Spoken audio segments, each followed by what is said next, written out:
Storytelling is an art. We've seen it in many different forms in media such as TV shows, movies, manga, comics, video games, music, and anime.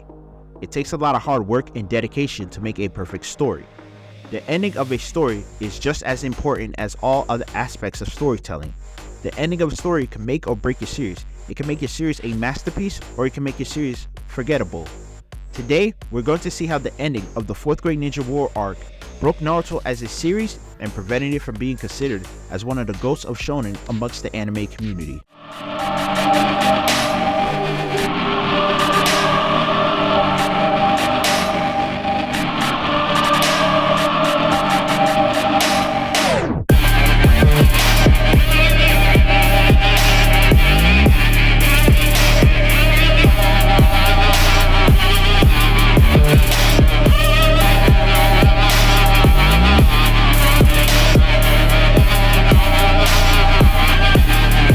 The beginning and the end of a story are the two most important things in the narrative. The ending of your story is crucial as it can determine whether your story is a masterpiece or something that can be easily forgettable. An example of an ending breaking a series is Game of Thrones. Now, I have not seen Game of Thrones personally, but I do plan to in the near future. But I do hear what those in the Game of Thrones fanbase and people around me have said about this show. The first 5 seasons were perfect and it was considered one of the best TV shows on TV at the time. But the last 3 seasons were not great, and the way the show ended was awful. Now, anytime Game of Thrones is mentioned, the one thing you will hear from the fanbase and those who have seen the show is how terrible the ending was. People forget about the great parts of the show and just mention the ending. That is the same thing that can be said about Naruto. When people mention Naruto, the one thing that they consistently mention is how badly the final arc ended. Minus what the trolls say, Naruto is one of the best shonen series out there and is considered one of the GOATs to me and to many others, right behind Dragon Ball.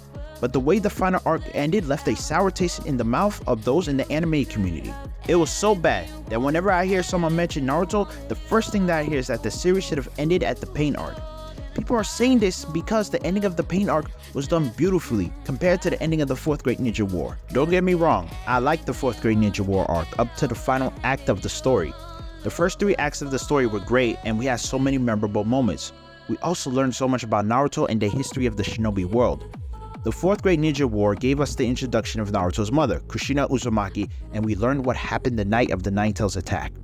We had emotional moments from fights such as Team 10 vs Asuma, Sasuke Itachi vs Kabuto. That arc gave us amazing fights such as Naruto and Killer Bee vs Itachi and Nagato, Team 10 vs Asuma, Naruto, Killer Bee, Kakashi, and Might Guy vs Obito and the Tailed Beast, Sasuke and Itachi vs Kabuto, Madara vs the Shinobi Alliance, Madara vs the 5 Kages, Obito vs Kakashi, and the best fight of the entire arc to me, the 10 Tails Madara vs 8 Gates Might Guy. The 3 acts of the arc were well written and perfectly executed. The reason I and so many others believe that the 4th Grade Ninja War arc ended terribly has to do with bringing in a certain family and changing the main villain of the series in the final chapter of the arc. Bringing in the Otsutsuki family and changing from Madara to Kaguya as the final villain is what made the ending lackluster. Let's start with the Otsutsuki family. Bringing in Hagoromo, Ashura, and Indra along with Kaguya was a big mistake. More specifically, making Naruto and Sasuke the incarnation or reincarnation of Ashura and Indra Otsutsuki. Simply because they changed the core elements of Naruto as a show and Naruto as a character. Making Naruto the incarnation of Ashura Otsutsuki changed his whole character arc. Allow me to explain. In part 1 Naruto, one of the main themes was being strong without having a family lineage behind you and redefining fate. This is more evident in the Naruto and Neji Chunin exam fight. You had Naruto, a boy who at the time came from no clan, versus a prodigy in Neji who comes from the formidable Hyuga clan, a clan that was on par with the Uchiha clan in terms of strength. And you had Naruto overcome his struggles and beat Neji, proving that someone who doesn't come from a clan or a powerful clan can beat someone who does. And someone like Naruto can redefine fate. That all changed when it was shown that Naruto is the reincarnation of Ashura Otsutsuki, and he was always fated to save the world. If we just kept Naruto as himself and not the reincarnation of Ashura Otsutsuki, the ending would have been better than it was. Personally, I had no problem with Hagoromo Otsutsuki being introduced as he was mentioned since the Pain arc. From Hagoromo, we learned about how chakra came to be and the birth of Ninshu, which later was turned into ninjutsu. From him, we also learned why the Uchiha clan and Senju clan hated each other for centuries. The main reason why I made this video has to do with the introduction of Kaguya Otsutsuki and replacing Madara Uchiha as the final antagonist with her. I hated the fact that Kishimoto Sensei introduced Kaguya, and I hated the fact that she was the final villain over Madara Uchiha. Madara Uchiha, the ghost of the Uchiha clan, was set up as the main antagonist since the Tenchi Bridge arc, when Kurama first mentioned him to Sasuke. Madara Uchiha, whose name alone shook the entire shinobi world and forced Itachi to put a failsafe in Sasuke to protect him from Obito, who went by Madara at the time. His name alone caused the entire shinobi world to go to war. The same Madara Uchiha who, when he finally showed up, lived up to the fucking hype. He took on the Shinobi Alliance by himself and wiped out almost all of them. He defeated the 5 Kages on his own. He had everything that was needed to be the final villain of the series, and he lived up to the reputation that Kishimoto put him in. I'm talking about a man who became more fearsome when he became the Ten-Tailed Jinchuriki. Before Madara even got the Sage of Six Paths power and became the Ten-Tailed Jinchuriki, he was a menace as a blind man. When Madara fully came back to life, he lost his eyes because those weren't his real eyes, so he was essentially blind. But that didn't stop him, as he took down Naruto, Sai, Sasuke, and the Tailed Beast with no eyes. When he got one of his eyes back, he sealed away all 9 Tailed Beasts, killing Naruto in the process under a fucking minute. He was able to dodge a surprise attack from Tobirama. He was able to stop Sasuke's surprise attack in mid-air and stab Sasuke in the heart with his own sword. Obito was afraid of Madara, so he tried to hide one of Madara's Rinnegan eyes and tried to destroy the one he had because he knew if Madara was at full strength, then that would be a problem for them. That guy was overshadowed as the final boss for a character that we didn't hear about until the very fucking end of the story. I'm not saying Kaguya was a bad character, not at all. All I'm saying is that she did not deserve to be the final antagonist of the series. And I know there are going to be a few arguments that are going to be in support of Kaguya, and I'll gladly have a response to those arguments. Listen, if you like Kaguya and her being the final big bad, that is fine. I and many others did not like it. Now allow me to debunk some of the arguments that I heard in support of Kaguya Otsutsuki. The first argument that I've heard is that Kaguya was foreshadowed in Part 1 Naruto with the introduction of Kimimaro Kaguya of the Kaguya clan. That is completely false. Kaguya was thought of until towards the very end of the series, stated by Kishimoto himself.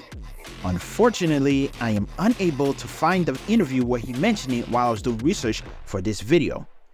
And I wouldn't even consider the Kaguya clan being part of Kaguya Otsutsuki's foreshadowing, as that doesn't make any sense.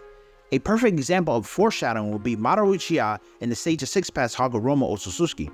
Madara Uchiha was foreshadowed in Part 1 with his statue at the Valley of the End. Hagoromo was foreshadowed in the Pain arc as well as the 5 Kage Summit. Kaguya wasn't foreshadowed as the final villain until chapter 671, when Hagoromo mentioned her to Naruto, and we saw an image of her when Madara activated the Infinite Tsukuyomi. Next argument that we have that I've heard from those in the Naruto fandom is that Kishimoto had no logical way for our protagonist to beat Madara that made sense. Listen, if Tai Kubo and Ichiro Oda can find a way for their protagonist to beat their unbeatable big bad, then Kishimoto could have found a way for Naruto and Sasuke to beat Madara. Kubo had done it twice, with Yuha and Aizen. The other argument that I heard in support of Kaguya is that it was a plot twist. You might have a case if she was established earlier in the series and not near the fucking end of the series. That is not a plot twist, that is poor execution on Kishimoto's part. A plot twist would be Hashirama being in cahoots with Madara from the very beginning. Black Zetsu betrays Madara and is revealed to be the true villain of the story. That is a plot twist. Kaguya being revealed as the final boss is not a plot twist. If Madara was left as the final villain of the story, then the ending would have been better. Hell, if Kaguya was properly executed and her reasoning for doing the things that she was doing made sense, then the ending would have been better. The fact that Kaguya replaced Madara as the final antagonist and she was poorly executed in the role made the ending of the final arc lackluster. One of my favorite YouTubers / streamers, Your Rage Gaming, said something that I completely agree with. He said the Naruto and Sasuke fight saved the series. I completely agree. If the Naruto and Sasuke fight wasn't after the Kaguya fight, then Naruto would have been considered a B-tier anime instead of a high-tier anime. Anyways, thank you guys for watching the video. I hope you guys enjoyed it as much as I like making it. Don't forget to like, subscribe, and leave a comment of your thoughts. And I know not that many people are going to agree with me on my thoughts. And I know that there are going to be some people in the comments who are about to be disrespectful as fuck and call me stupid and an idiot. But I really don't care. This is just how I feel and how I personally feel about the ending of Naruto. And I know there's a few people in the Naruto fandom who agree with me. Remember, this is my opinion and it's okay to disagree with me, but it's not okay to be disrespectful when you can't come up with a valid argument. Or when you do come up with a valid argument, it's not okay to call someone a fucking idiot or dumb or whatever hurtful things you could say. Just be kind in the comment section, please. Well, anyway, until next time, this is your boy, Raiden, Supernova, and I'm signing off.